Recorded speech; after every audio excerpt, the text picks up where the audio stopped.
Eu quero ler com você e para você o nosso tema, porque, de acordo com o profeta Jeremias, de acordo com Deus falando através do profeta Jeremias, a gente pode ser povo de Deus e, ao invés de beber das fontes de água viva, a gente pode beber apenas de cisternas artificiais, rotas e que não retêm nem as águas. São aquelas cisternas que não conseguem manter água. Logo elas chupam, absorvem a água e deixam só lama, nada além de lama. E é o que Jeremias diz, o que Deus diz através da boca de Jeremias. Preste atenção. E você que está chegando, chegue logo, avisem os amigos. Quem chegar, assista do início, puxe para o início e assista. E se você for entrando, vá deixando o seu like. Quem não é inscrito, não saia daqui hoje sem se inscrever nesse canal e apertar o sininho. Mas o nosso tema é esse: entre cisternas rotas e fontes de água viva. E tem uma quantidade enorme de pessoas que não sabem fazer a diferença até ao dia de hoje. Não aprenderam. Tem gente que está dizendo que é isso. Qual o significado disso? E a pergunta é: bebendo do que você se encontra durante todos os dias da sua vida? É bebendo de águas de fontes rotas, cavadas pelo homem, artificiais, todas elas programadas pelos arquitetos religiosos, os engenheiros religiosos, que são os sacerdotes, os pastores, os representantes da água, os vendedores de água, que são os industriais da água, dos poços rotos, das águas cavadas pelas mãos humanas. E olhe lá. E tem uns poucos que bebem da fonte da água da vida. Uns poucos que aprenderam a beber por si mesmos, que não precisam de ninguém para beber desta água. São aqueles que têm a fonte com eles, em si mesmos. Ela está neles. Eles bebem, se dessedentam, se fortalecem, caminham, prosseguem, não se cansam e não se fatigam. Vão adiante, porque se alimentam, se fortalecem, se rejuvenescem das fontes de águas da vida.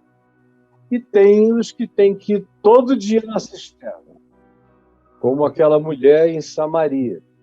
Senhor, dá-me dessa água viva que tu disseste que tens, está lá em João 4, para que eu não precise vir aqui todos os dias pegar dessa água. Todos os dias eu venho aqui. Se eu não vier, eu não tenho suprimento diário. Mas me dá da tua água, para que eu não precise mais vir aqui todo dia, pegar da fonte de Jacó.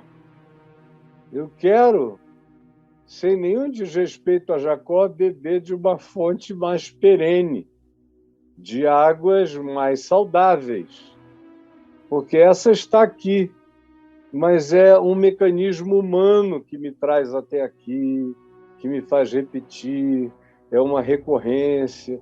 Eu tenho que vir, senão eu morro de sede. Eu não tenho o paliativo cotidiano, e eu vivo do paliativo. Eu não vivo da satisfação, do dessedentamento, da completude, da plenitude. Eu não conheço isso. Eu conheço a carência diária, de necessidade diária, de aflição diária, de busca diária, de sentimento e sensação de que eu não consigo preencher a minha vida com nada que tenha um significado absoluto, que conquanto eu seja um ser relativo, mas eu não consigo ter nada em mim que eu diga essa dimensão é absoluta. Tudo em mim é relativo, inclusive essa sede que não passa, essa busca, esse cansaço, essa exaustão, essa peregrinação, esses caminhos para lá e para cá, buscando encontrar, ao fim de cada jornada, de cada anúncio, de cada novidade, de cada proclamação de descoberta, de cada anúncio de magia, de satisfação, de milagre, de sobrenatural. Eu vou a tudo, mas volto com sede, volto com sede. E é o que Deus diz através de Jeremias, começando no verso 11, que diz: houve alguma nação que trocasse seus deuses, posto que não eram deuses? Aí, mesmo não sendo deuses de verdade, mesmo sendo deuses ou da criação deles, ou do encontro com eles, com algum ente extraterrestre que visitou essa tribo, essa civilização, esse grupo humano, e os deixou tão impressionados, milhares de anos atrás, que eles passaram a adorar aquela imagem e fizeram desenhos delas e passaram a cultuá-las e chamá-las de meu Deus, seja como tenha sido o início desse culto, mas Deus diz, eles são fiéis aos deuses deles, mesmo que não sejam deuses. Eles não ficam trocando de Deus, eles mantêm um vínculo, no mínimo com aquela tradição oral, com aquela cultura, com aquela memória que foi passada pelos seus ancestrais, de modo que eles não trocam os seus deuses, mas o meu povo, é Deus falando, mas os crentes, você não diz que é povo de Deus? Então é para você, mas o meu povo, olha só o que Deus diz sobre você, mas o meu povo não é assim. Todavia o meu povo trocou a sua glória. Glória, o seu Shekinah, a beleza indescritível, indizível, não nomeável, não codificável, não explanável, está para além de toda e qualquer realidade. O meu povo trocou a sua Shekinah, trocou a sua glória divina, o esplendor que lhe foi dado de graça como revelação por aquilo que é de nenhum proveito. Por um curso de algum coach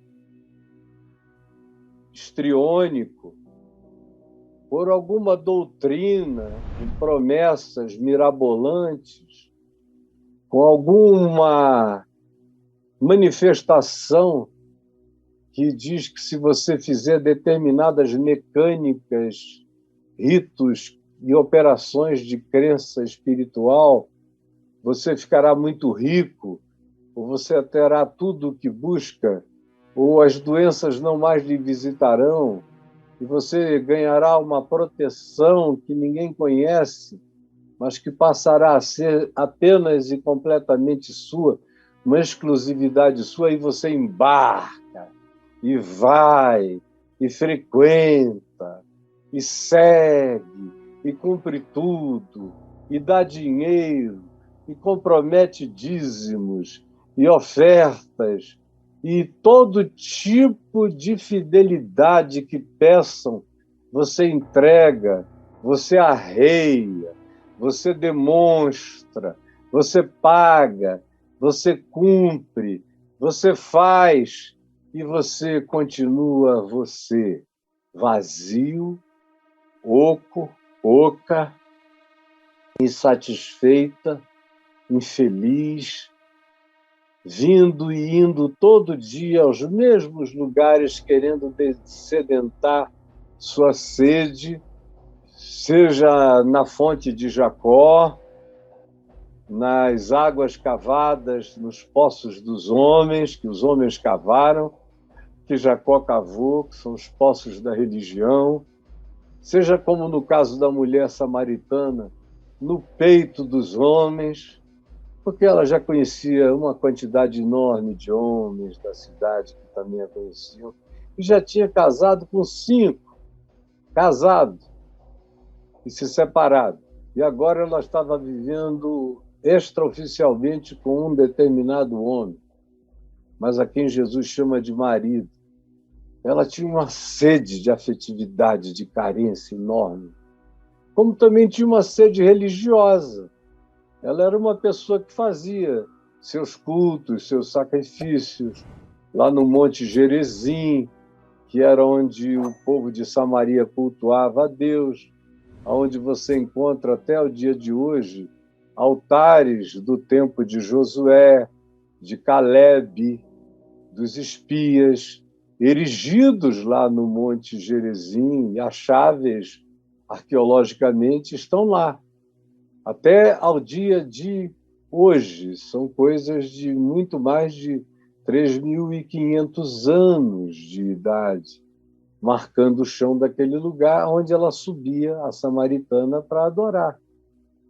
E depois descia para beber água, todo dia, das fontes rotas, que é o que Deus prossegue dizendo.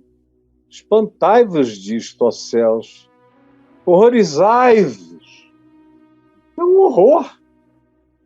Você ter acesso à satisfação da glória, da Shekinah de Deus habitando você, do sublime lhe habitando, tomando conta do seu ser.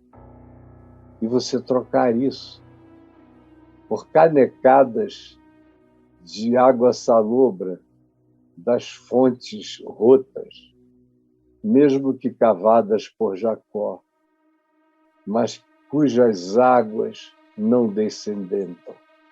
Elas propõem a repetição do rito, da recorrência, porque não há descedentamento, não há perenização satisfatória, existencial, na vida, na mente e no coração. Não há, infelizmente. Então Deus diz: que horror, fiquem perplexos. Isso é uma loucura. Que vocês tenham estupefação, diz o Senhor. Porque é uma maluquice o que esse povo, que se diz meu povo, faz. Como hoje em dia tem gente que ficou tão decepcionada porque pensou que a promessa de Deus era um poço de águas rotas, cavados pelo homem, pelas campanhas, pelas promessas, pelas mandingas, pelos ritos, pelos despachos, pelas provisões humanas, que eram deuses famintos. Se você não levasse comida para eles, eles não se satisfaziam.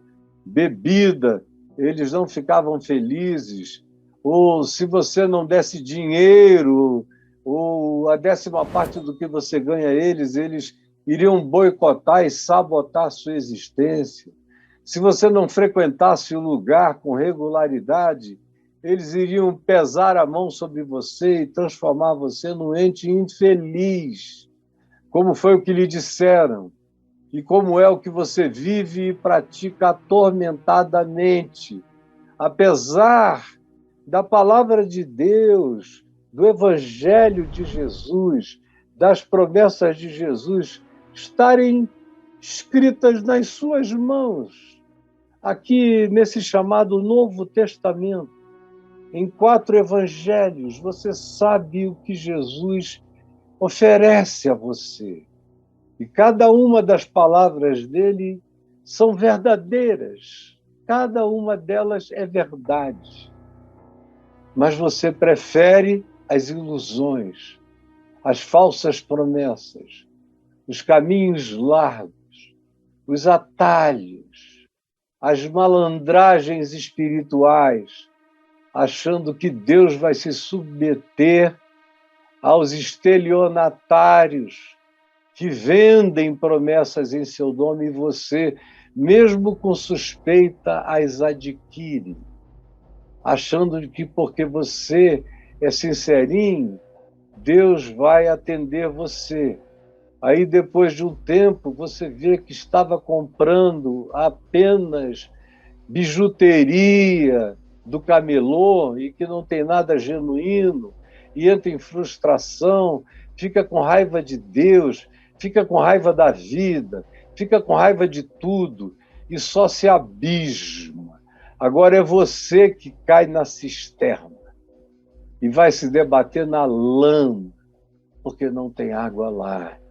Então o Senhor diz, é perplexificante, é estupefaciente que alguém troque a glória, a fonte, a vida espontânea, brotante, esguichante de Deus no coração por cisternas de lama, por águas salobras. Mas é isso que o meu povo faz. Porque 2 males cometeu o meu povo. Preste atenção. Porque é para mim, é para você. Eu estou nesse grupo de risco. E você também, nesse grupo de risco. E a maioria de nós nesse grupo de risco fez a coisa errada. Apelou para as fontes rotas. Porque existe uma em cada esquina, oferecendo água divina, que é tudo que eles não têm para eles próprios, muito menos para você. E olhe só, porque 2 males cometeu o meu povo. A mim me deixaram. A mim me deixaram. Infelizmente, eu olho em volta e o que eu tenho a dizer acerca da grande maioria, graças a Deus, ele sempre deixa remanescentes. Pastores remanescentes, padres remanescentes, sacerdotes remanescentes, gente boa de Deus remanescente, e que mantém o testemunho de Deus, da vida com Deus, do amor de Deus, da experiência de Deus, da satisfação de Deus. Tem alguns poucos que não foram, que não se entregaram, que não se largaram, que não se abandonaram ao consumo daquilo que não é Deus. Como hoje em dia eu vejo uma quantidade enorme de pessoas que estavam no lugar sem Deus, em igrejas chamadas de Deus, mas sem Deus. O que mais você encontra é a igreja de Deus sem Deus. É a igreja de Jesus sem Cristo. É a igreja que diz que Jesus é o Senhor, mas sem cruz e sem ressurreição e sem volta de Jesus. Que vitória foi essa?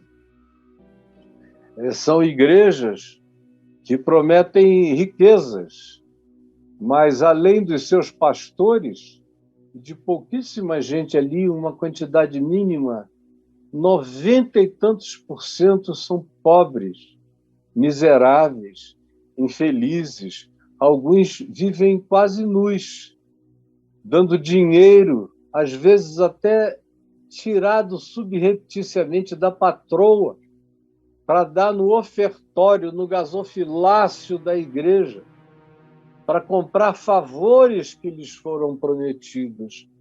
Deus diz: que coisa louca! Fiquem estupefatos, entrem numa crise de angústia ao saberem disso, ou será que vocês não sentem mais nada? 2 males cometeu o meu povo. Primeiro, a mim me deixaram. Me deixaram. Eles não têm mais nada a ver comigo. Não me conhecem. Não conhecem a minha palavra.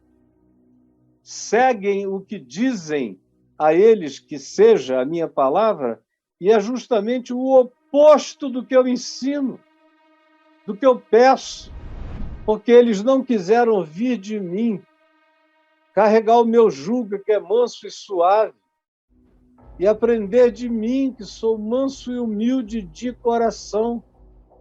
Preferiram o jugo pesado, mas não quiseram o meu fardo leve. Me deixaram a mim, que sou o manancial de águas vivas, que é o que Jesus diz. Jesus diz aqui em João, no capítulo 7, no verso 37, no último dia da festa dos tabernáculos, ele ficou em pé dentro do templo, próximo ao altar, quando o sacerdote pegou a água retirada do poço de Siloé num cântaro de ouro e jogou a água no altar oriental do templo, e para cumprir simbolicamente a profecia de Ezequiel, ele fez isso na perspectiva de cumprir o que Ezequiel tinha declarado na sua profecia a partir do capítulo 42, e antes disso ele já vinha falando desse templo, e depois do capítulo 42 ele diz que nele jorrariam fontes de águas vivas. Aí Jesus então diz: quem crer em mim, como diz a Escritura em Jeremias 2, 13, a Escritura em tantos outros lugares, como em Ezequiel 42, que falavam que essa fonte brotaria na presença deles, do povo. Jesus diz: quem crer em mim, ficando em pé diante de todos os que estavam no templo. Como diz o profeta Ezequiel, como diz o profeta Jeremias, como diz a Escritura, do seu interior, de dentro deles, não de fora deles, mas de dentro deles, fluirão rios, rios, rios de água viva. De cada um deles, eles se transformarão em chafarizes de Deus pela terra, derramando água, água, água de Deus, aonde quer que vão. O sorriso deles é cheio de água viva, o olhar, a fala, a vida. Aonde eles chegam é uma fertilização natural. Chega a água, chega a umidade, chega o frescor, chega a proposta e a promessa de vida, chega a realidade sensível da própria vida, porque eles são chafarizes de Deus, que é a promessa. E o Senhor diz: mas esse povo é louco. Eles me deixaram a mim e foram atrás dos sistemas, das cisternas, das doutrinas, dos homens, das mandingas, das magias, dos cultos ao sacrifício, à oferenda, à barganha. Foi a isso que se dedicaram, enquanto eu dou de graça. Basta que creiam em mim, que creiam em mim. Porque quem quer que creia em mim, qualquer um humano que creia em mim,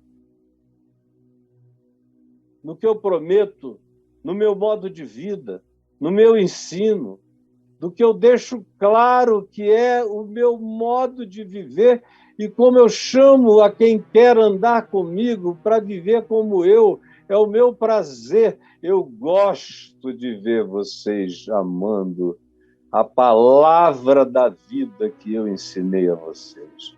Quem crer em mim, como dizem os profetas, Jeremias e Ezequiel, e os Salmos e tantos outros, do seu interior fluirão rios de água viva, disse Jesus. E ele disse isto com respeito ao Espírito Santo, que haveriam de receber os que nele crescem. Eu criei, recebi, sou habitado pelo Espírito Santo, que naquele tempo ainda não tinha se derramado sobre toda a carne, mas do Pentecoste para cá ele se derramou sobre toda a carne. E todo aquele que fizer, Senhor, meu Senhor, eu te quero, Senhor, eu te preciso, Senhor. Eu sou todo necessitado de ti, Senhor. A minha alma te quer. O meu espírito te deseja. Eu suspiro por ti. A minha alma tem sede de Deus. Eu quero o Deus vivo. É de ti que eu preciso. Quem quer que faça isso, recebe o Espírito. Quem quer que faça isto, recebe o Espírito. Pois todo aquele que invocar esse nome será salvo. Todo aquele que invocar essa consciência, todo aquele que souber que há Deus e que Deus é amor, é justiça, é verdade, é alegria, e o invocar na sua necessidade, ou na sua consciência, ou no estado de fé que começou ali a cometer e invocar, receberá o Espírito Santo. Receberá Jesus morando em você. No Espírito Santo. O Espírito Santo é o Espírito de Jesus. O Cristo é o Espírito de Cristo Jesus morando em mim e morando em qualquer ser humano que invoque a Deus em espírito, em verdade, em sinceridade, com o coração quebrantado e contrito. Vem o Espírito e habita. E não só habita, Paulo diz em Efésios que ele sela, ele marca e ele sela. Sela, gente, com o Espírito Santo da promessa, que passa a ser um penhor, assim como uma joia que a gente empenha até o dia da busca, quando a gente vem resgatar. Assim também o Espírito Santo nos foi dado como penhor, até o dia em que Jesus volte para nos resgatar. Seja quando a gente partir para Ele, seja quando Ele nos levar. Ou Ele vem para nós, ou a gente vai para Ele. Tudo é igual, tanto faz. Estaremos com Ele para sempre.